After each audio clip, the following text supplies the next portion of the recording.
Bonjour à tous.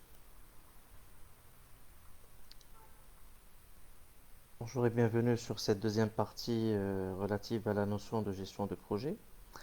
Je vais démarrer par vous présenter l'agenda de cette deuxième et dernière partie concernant la gestion de projet.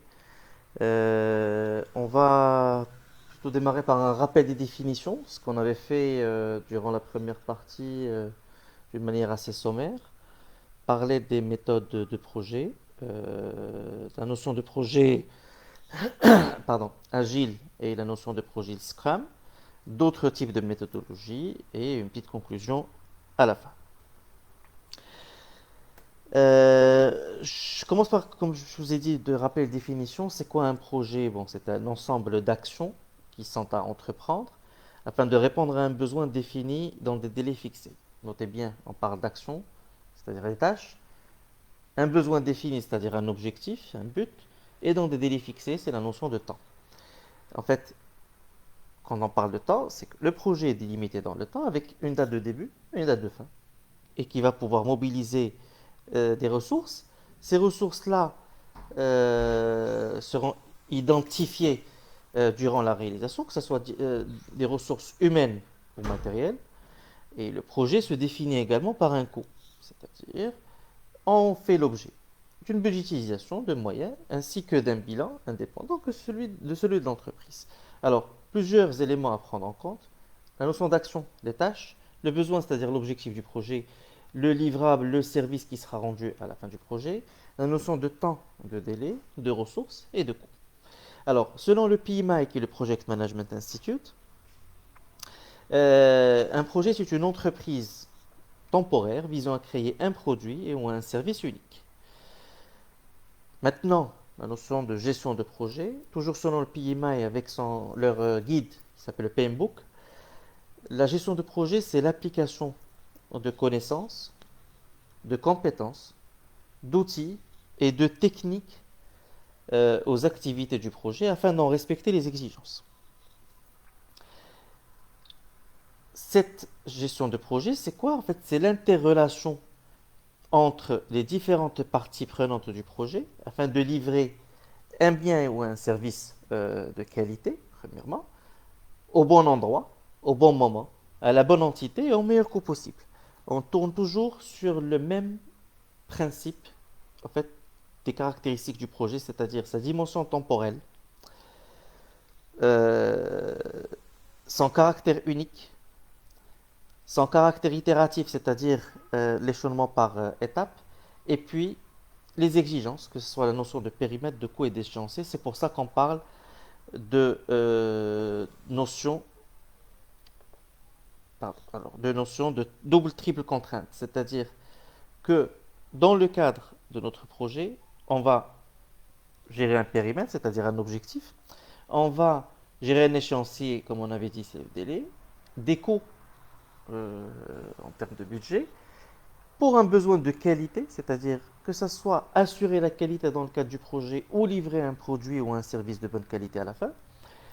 On doit absolument surveiller et identifier et contrôler les différents risques qui peuvent survenir dans le cadre du projet pour un objectif final qui est la satisfaction du client, que ce soit un client interne ou un client externe. Alors, ça c'était juste un petit rappel des définitions, ce qu'on avait vu durant la première partie. Maintenant, on va passer à la deuxième partie qui est relative à aux méthodologies de projet. Alors, d'abord, il faut se poser certaines questions pour savoir comment choisir la méthodologie de gestion de projet qui nous convient. Première question à se poser, c'est est-ce que le projet est complexe et ou il est relativement simple? Dois-je travailler dans un environnement flexible et dynamique comme une start-up où je suis dans le cadre d'une multinationale où je dois m'aligner sur des process, sur des procédures bien définies? Suis-je prêt à prendre des risques? C'est une question importante aussi à se poser. Suis-je prêt à laisser le workflow ou les processus changer ou évoluer? Et puis, si on travaille avec des clients, il faut savoir les identifier, savoir à quoi ils ressemblent, comment ils fonctionnent.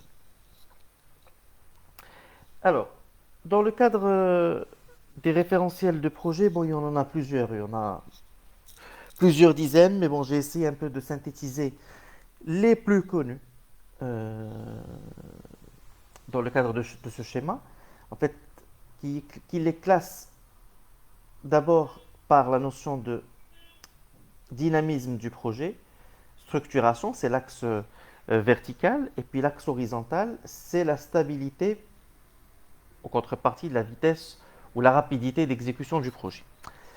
On retrouve, si on passe de la droite, de la gauche à droite, pardon, on retrouve le modèle cascade, qui est le modèle, ce qu'on appelle waterfall, qui est un modèle en V, on va le détailler par la suite. On retrouve aussi le modèle PMBOK du PMI, Prince2, et puis on retrouve le modèle Lean, relatif au Lean Management, du Kanban, de l'Agile et du Scrum.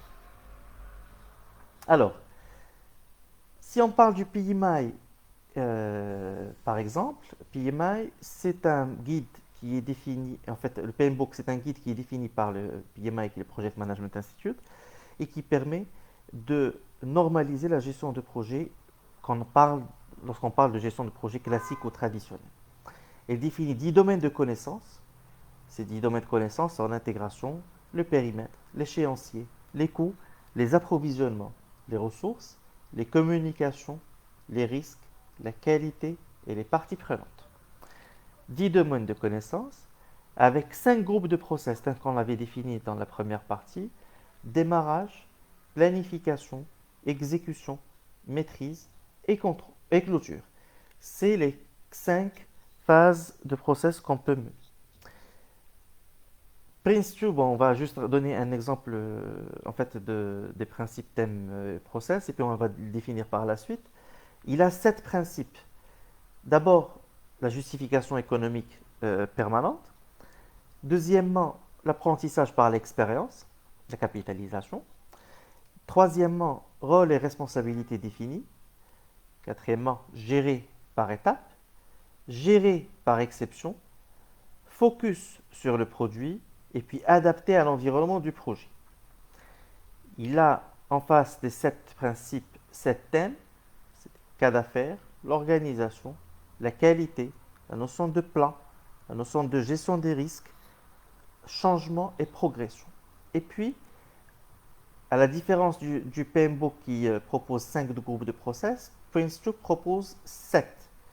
L'initialisation, la direction, l'élaboration du projet, le contrôle d'une séquence, la gestion des limites d'une séquence, et puis gérer la livraison des produits et clôturer le projet.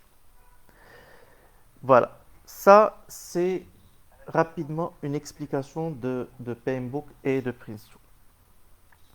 Alors, comme on avait dit, il y a du modèle classique et il y a du modèle agile.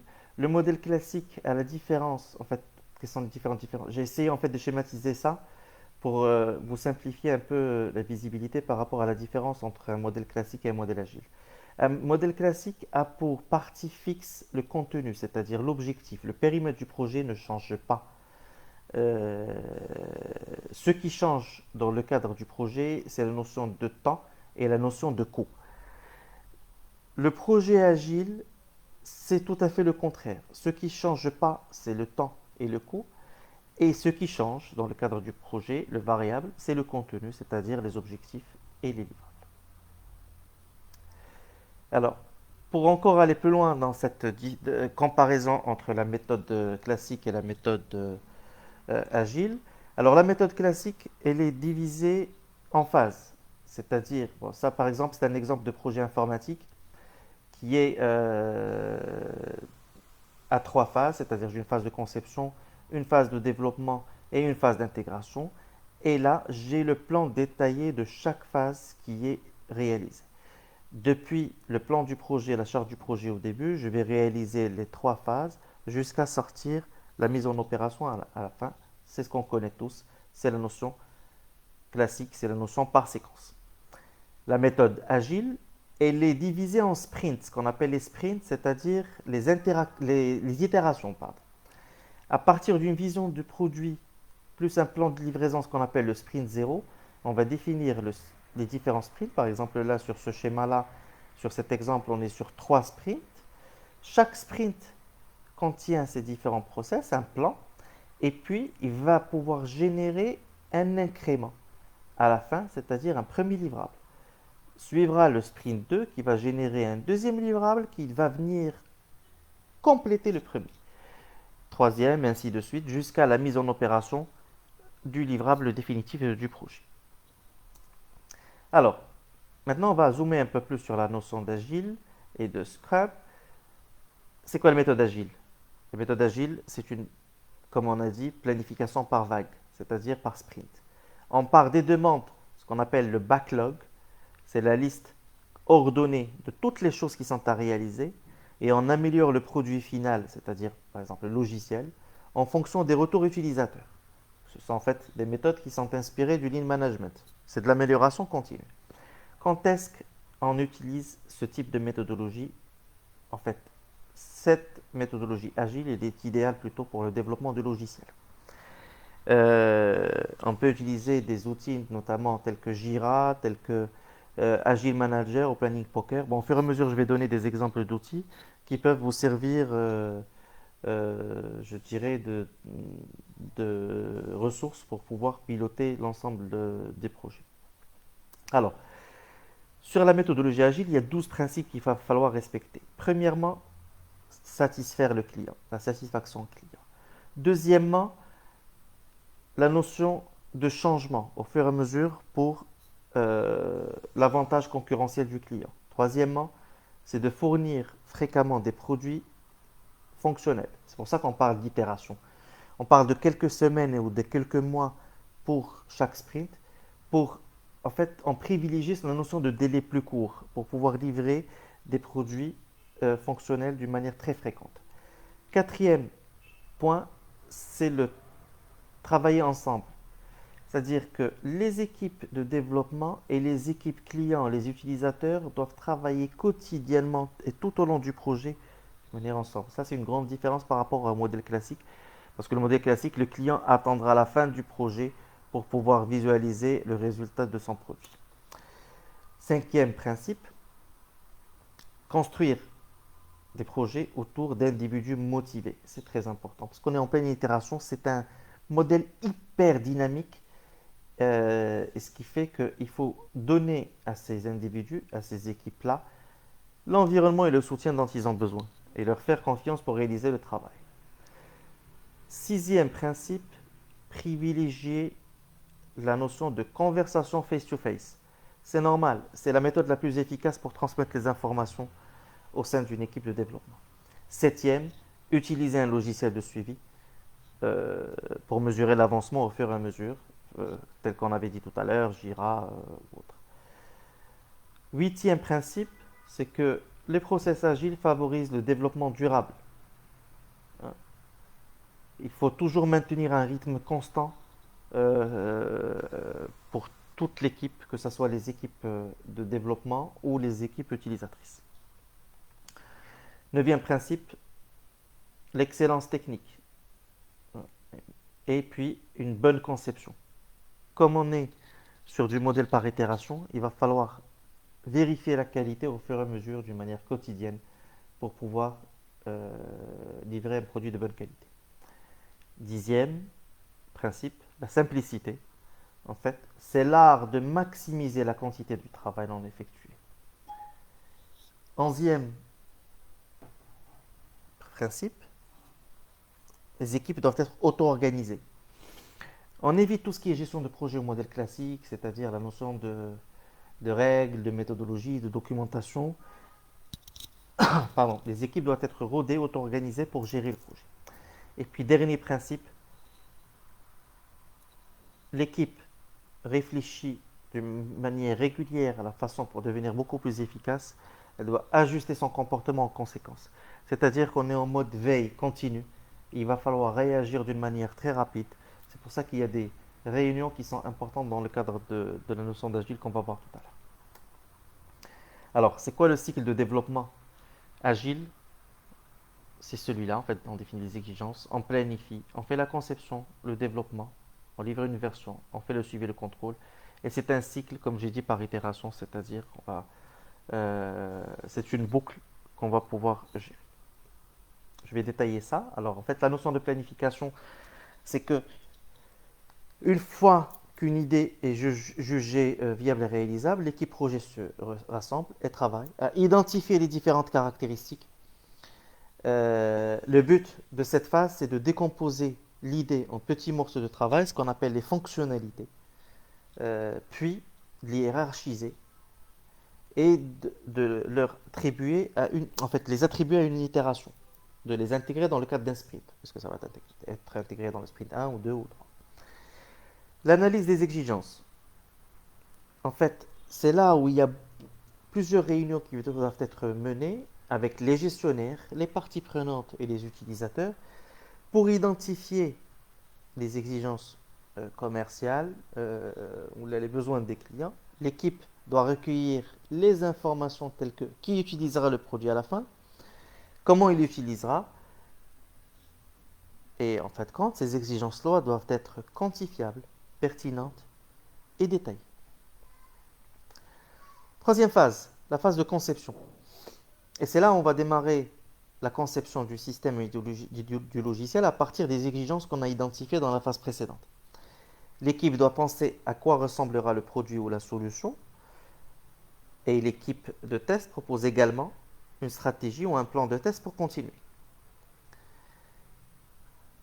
Quatrième phase, la phase d'implémentation, de codage ou de développement. C'est là où il y a toute la partie production, c'est-à-dire on va pouvoir créer et tester les fonctionnalités et on va pouvoir planifier les itérations pour le déploiement.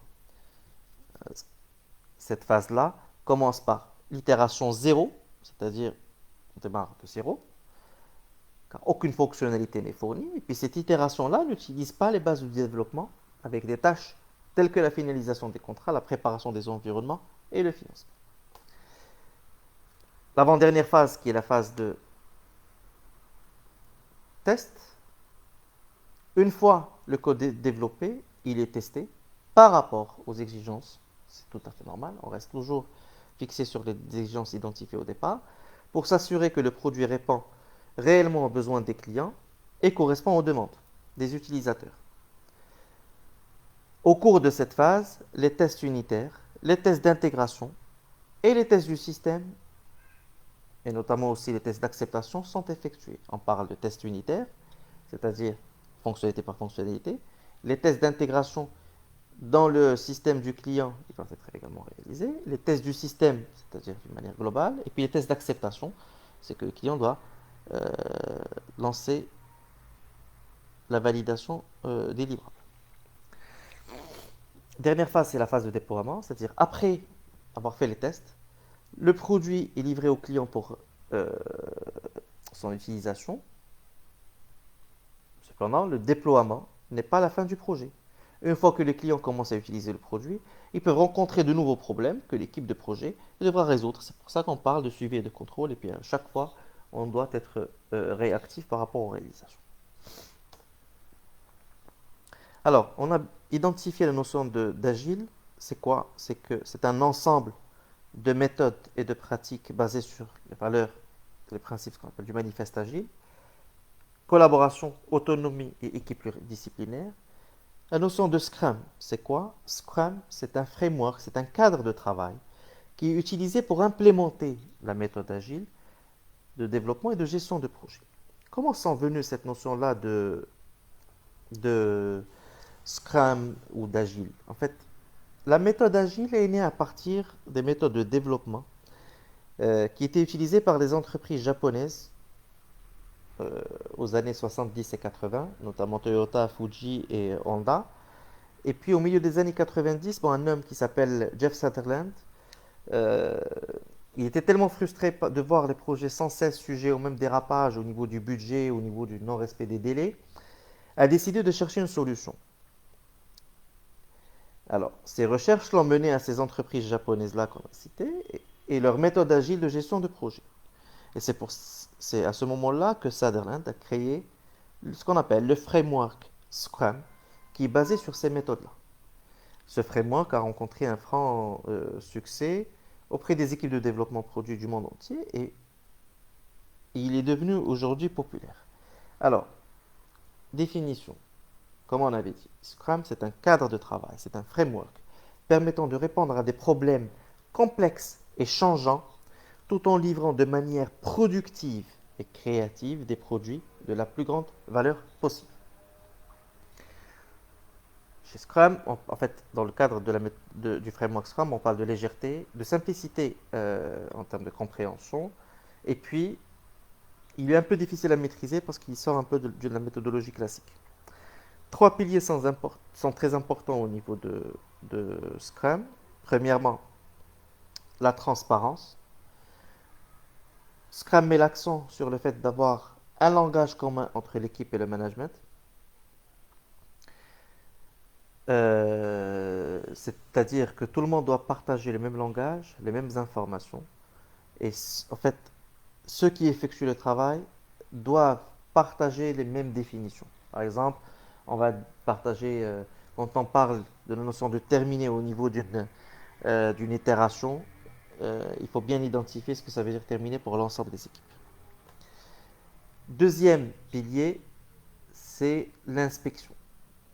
Et là, il va falloir faire le point de manière régulière sur les différents produits afin de détecter toute variation indésirable. Troisième pilier, l'adaptation. Si on constate une dérive pendant l'inspection, le process doit alors être adapté. Et là, Scrum fournit ce qu'on appelle des rituels durant lesquels cette adaptation est possible. Il s'agit de la réunion de planification de sprint, premièrement. Deuxièmement, il y a ce qu'on appelle la mêlée quotidienne, la revue du sprint, et puis la rétrospective du sprint. Voilà en fait le cycle de développement Scrum. On lance le projet, on définit le backlog initial du produit, c'est-à-dire la liste des fonctionnalités qui sont demandées, et puis on définit du backlog du nouveau sprint. On développe le sprint en cours, on va commencer à livrer les différents produits, livraison du sprint en cours, rétrospective du sprint, c'est-à-dire faire le point, et puis éventuelle revue du backlog du produit. Et vous voyez, c'est en boucle qu'on va pouvoir commencer à la livraison jusqu'à la livraison du produit final. Alors, un peu d'histoire aussi, un peu de méthodologie. Euh, Scrum, c'est la méthode, mais c'est aussi le nom de ce qu'on appelle la réunion quotidienne. C'est une réunion quotidienne généralement limitée à un quart d'heure. C'est emprunté en fait du rugby à 15. Scrum, ça veut dire mêlée, c'est-à-dire c'est une équipe soudée qui va chercher à atteindre un but, comme c'est le cas en rugby, pour avancer avec le ballon pendant une mêlée. C'est la conduite du projet. En fait, comme on avait dit, le principe de base de Scrum, c'est les incréments, c'est les sprints. Chaque sprint possède un objectif à atteindre qui est défini par le propriétaire du produit, ce qu'on appelle le product owner, à partir duquel sont choisies les fonctionnalités implémentées dans ce sprint-là. La notion d'agile, comme on l'avait dit, et notamment Scrum, a un principe important qui est la participation active du client. Et cela permet de choisir plus finement les fonctionnalités réalisées à chaque incrément. Le directeur de projet, on ne parle pas de directeur de projet généralement dans le Scrum, on parle de Product Owner. Le Product Owner peut à tout moment compléter ou modifier la liste des fonctionnalités à produire pour les prochains sprints.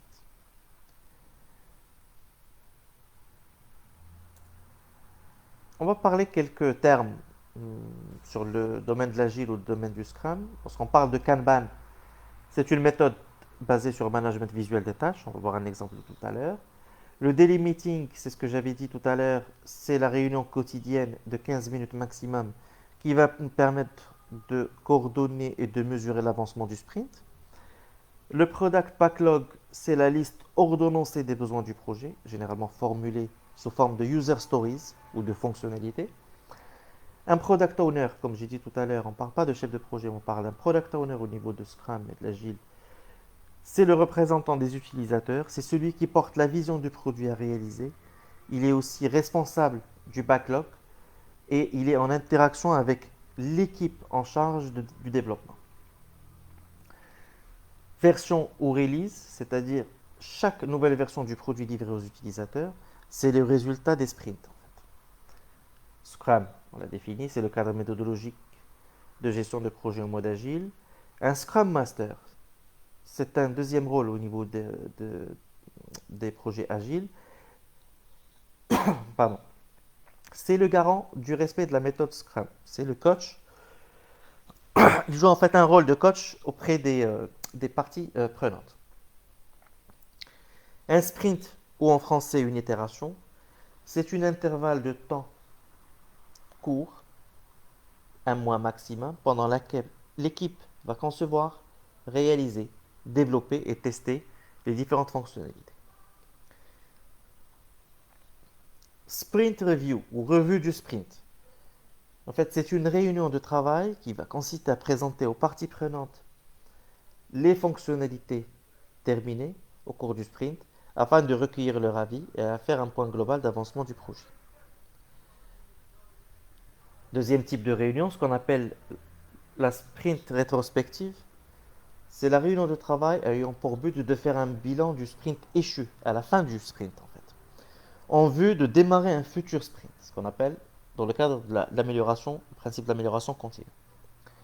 User story ou fonctionnalité, c'est la technique permettant de formaliser les besoins sans perdre en vue l'essentiel. Le besoin concerne qui, en quoi, et il consiste, en quoi il consiste et dans quel but.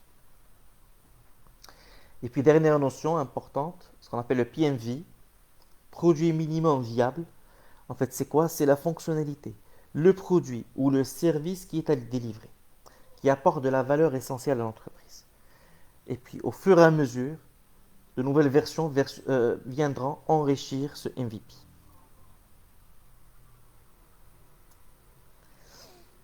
On a parlé d'acteurs tout à l'heure. Différents types d'acteurs au niveau de l'agile ou au niveau du Scrum, ce qu'on appelle le Project Owner, le Product Owner aussi. C'est celui qui représente les utilisateurs dans le cadre du projet, on l'avait dit, qui centralise les demandes des différentes entités de l'entreprise. C'est le garant de l'avancée du développement. Il est en charge de la bonne tenue du backlog produit et puis il valide à la fin du sprint le bon développement de chaque chantier.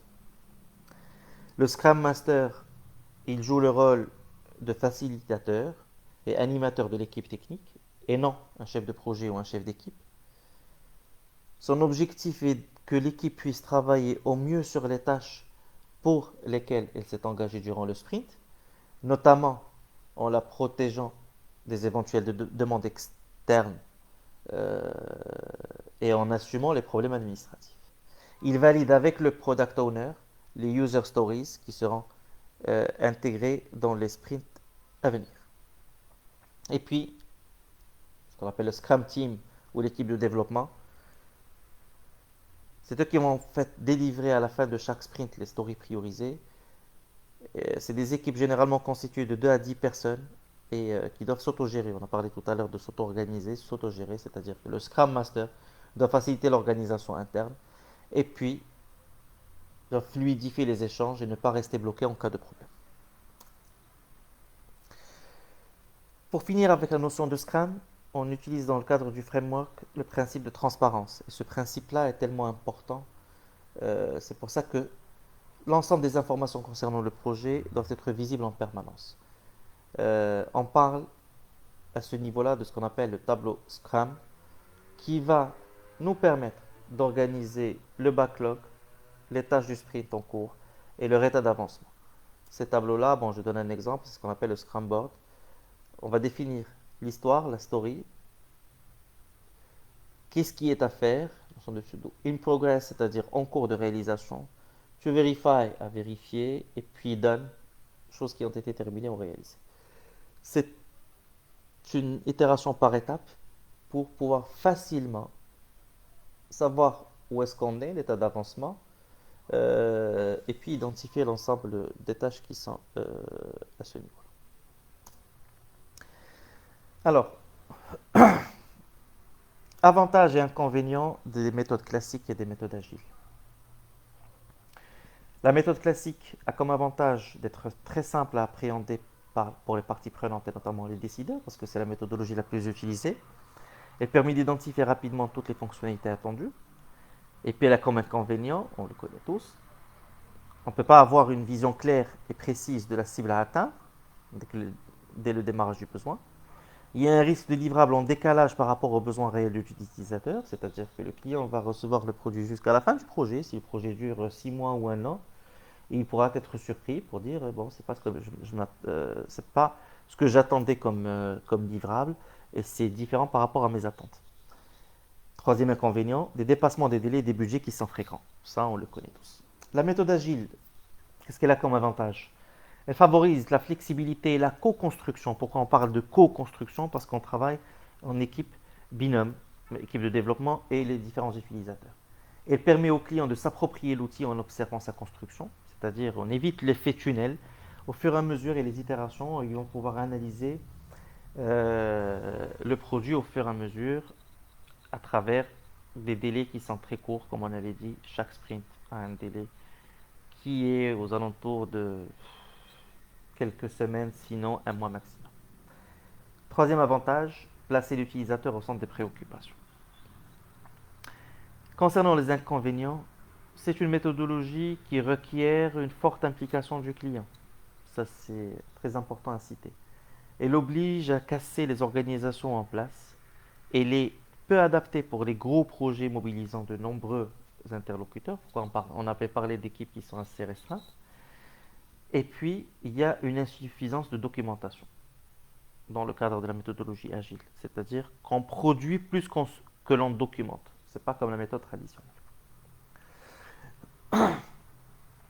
Pourquoi mettre en place l'agilité? En fait, premièrement, on n'a pas de chef ou de responsable de projet. On parle d'un product owner qui va prioriser les besoins. On a des équipes qui sont autonomes, qui sont responsabilisées sur leur mode d'organisation du travail. Et on a des managers dont le rôle, c'est de fournir un environnement adapté aux équipes agiles plutôt que de les piloter au jour le jour. Il faut avoir des tailles d'équipe en moyenne à 6, plus ou moins 3, c'est-à-dire de 3 à 9, pour faciliter la mise en œuvre des pratiques agiles d'une manière efficace. Je rappelle que les équipes agiles doivent être pluridisciplinaires. Un périmètre qui n'est pas figé, c'est pour ça qu'en termes de définition, on avait dit tout à l'heure que les méthodes agiles gèrent des environnements ou des projets complexes, changeants et nécessitant d'adapter le projet à chaque itération. Euh, Capacité à séquencer la livraison en plusieurs itérations. Même si la durée du projet dépasse 6 mois, il faut prévoir le séquencement en plusieurs itérations courtes, au maximum un mois. Et des collaborateurs et du management motivé, c'est normal parce que ça nécessite un rythme qui est assez élevé. Il faut que tout le monde soit motivé, tout le monde soit impliqué et il faut qu'on mette en place l'environnement adapté pour cela, pour encourager l'ensemble des équipes.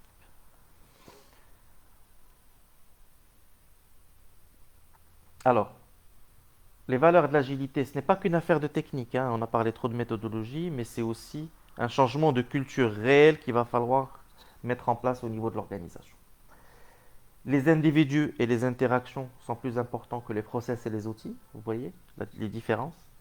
Un produit fonctionnel est plus important qu'une documentation complète. La collaboration avec le client est plus importante que la négociation du contrat.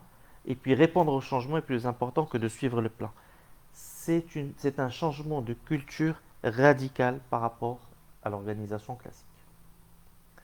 Ce changement modifie la façon de fabriquer. Exemple PAC, c'est-à-dire on change de communication visuelle, on a une équipe complète sur un site unique, on a de la transparence avec l'ensemble des acteurs. C'est très très très important. Et là, si on n'est pas capable de faire cette agilité-là ou d'avoir ce type de changement de culture, vaut mieux ne pas utiliser la méthodologie agile. Conditions de réussite à ce niveau. il va falloir prendre conscience que la mise en œuvre de l'agilité n'est pas qu'une technique et que c'est une culture intégrée, c'est ce qu'on vient de dire. Expérimenter, créer un environnement adéquat, trouver un projet candidat et une équipe motivée si possible sur site. Monter en compétence les équipes internes à travers des formations, intégrer l'ensemble des acteurs et se faire coacher. Et apprendre de l'expérience, adapter les pratiques et diffuser par itération successive au sein de l'organisation. Ça, c'est vraiment les conditions de réussite des projets agiles, tandis qu'en face, des fausses idées, c'est que l'agilité ne permet pas d'aller plus vite à périmètre constant, mais de délivrer plus fréquemment de la valeur. C'est normal. L'agilité ne veut pas dire moins de rigueur, au contraire, c'est un cadre exigeant qui nécessite une mise en œuvre disciplinée. Et puis, adapter et accepter le changement ne veut pas dire ne plus avoir de vision de trajectoire globale. L'agilité travaille sur plusieurs niveaux de planification et doit pouvoir reposer sur une vision stratégique comme tout projet. J'espère que cette partie-là de présentation de l'agilité a été claire. Je vais parler rapidement d'autres méthodologies pour finir ma présentation. On a parlé au départ du modèle V, de la méthodologie classique, la méthodologie Waterfall. C'est l'une des méthodes les plus anciennes, mais elle est toujours utilisée par de nombreuses équipes de développement. Ce style implique de travailler par vagues, chaque étape étant fortement dépendante de celle qui la procède. Ce type de méthodologie, il est plutôt recommandé pour tout ce qui est domaine de la construction, la production, la fabrication, et puis tout ce qui est média. Ça peut être aussi le cas. Et il est un peu plus lente que les autres, mais elle peut être utile pour ceux qui cherchent à avoir beaucoup de structure ou de prévisibilité dans le cadre de leur projet. Deuxième méthodologie, la méthodologie Kanban. En fait, c'est une méthodologie qui est basée sur l'extraction, qui a été adoptée par les équipes informatiques ces dernières années. Lorsqu'elle est appliquée à la gestion de projet, c'est une méthode et un outil visuel aussi qui vous donne un aperçu rapide de toutes les activités du projet et de leur évolution. On parle d'une carte physique ou virtuelle avec 3 colonnes par défaut, to do comme on avait défini tout à l'heure, c'est-à-dire à réaliser, in progress en cours, et puis done, c'est-à-dire terminé. Cette méthodologie se concentre sur la livraison continue, la capacité de l'ensemble du groupe à collaborer efficacement.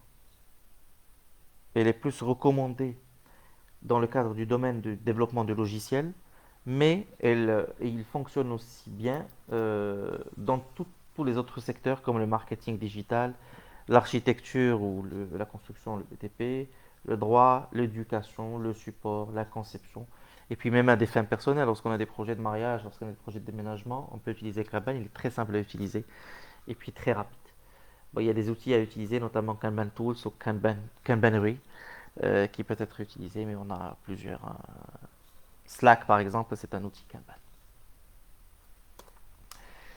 La méthodologie Lean, ce qu'on appelle le Lean Management, elle est en fait similaire à Kanban en ce qui concerne les process, mais elle met encore plus d'accent sur la réduction des déchets. Elle consiste à se concentrer sur un état d'esprit axé sur le client et sur la façon dont les process peuvent être supprimés pour offrir la meilleure expérience, la plus abordable et en temps opportun pour les clients. On l'utilise plus dans les domaines de la fabrication, la production, la construction aussi, et puis toute autre situation où le point focal, c'est éliminer les déchets. Quelques outils à utiliser pour cette méthodologie, LeanKit, Kanban par exemple, ou Kanbanize. Méthodologie Six Sigma.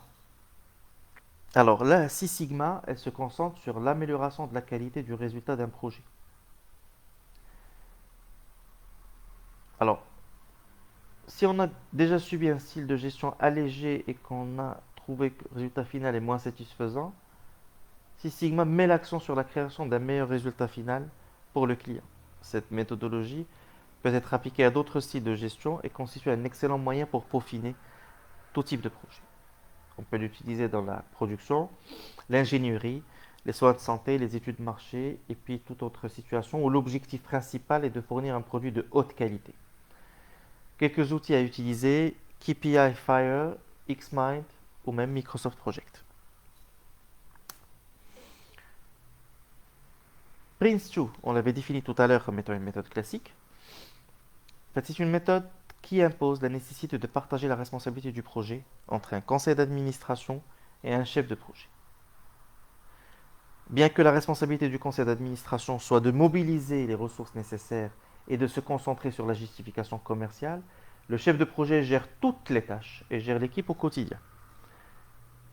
Prince2 offre un meilleur contrôle sur les ressources, premièrement. Deuxièmement, une gestion des risques accrue, des responsabilités d'équipe qui sont bien définies, un accent sur l'utilisateur final et le produit final, une approche cohérente des cycles de contrôle, des plans qui sont bien organisés et des phases de gestion de projet qui sont contrôlables. On l'utilise plus dans le domaine de la construction et de l'architecture parce que ça nécessite des équipes assez importantes. Le marketing, mais elle fonctionne aussi pour d'autres types d'industries. On peut utiliser comme outil Microsoft Project, InstepBlue et Petware.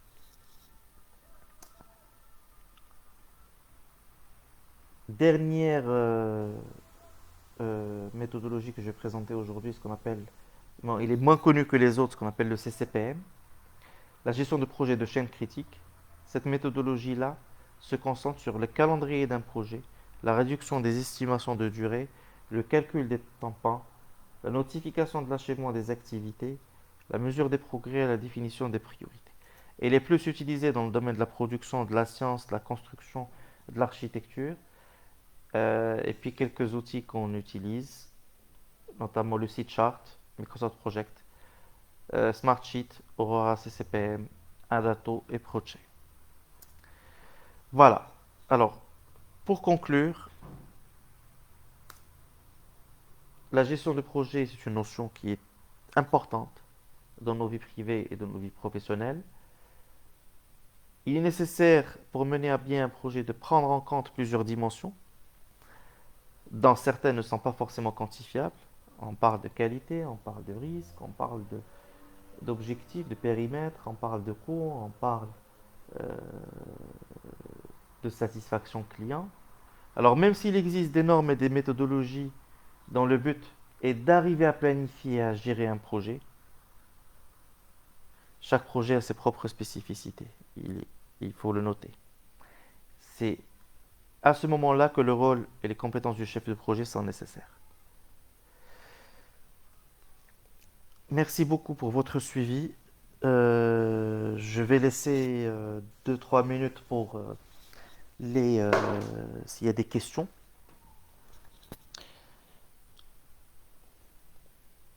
par rapport aux différentes méthodologies. Sinon, je suis joignable sur mon adresse mail telle qu'elle est mentionnée à ce niveau-là.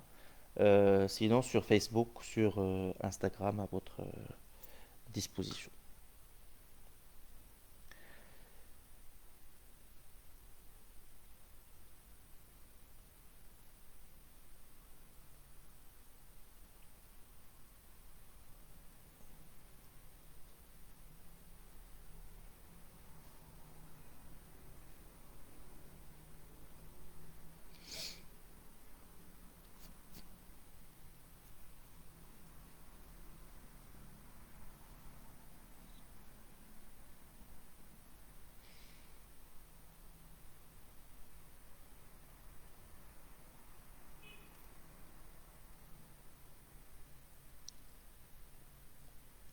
Merci à vous. Très bien. Je vous souhaite bonne fin de journée, bon début de semaine, et puis à très bientôt, notamment soit sur ce sujet-là, soit sur d'autres sujets. Bonne soirée.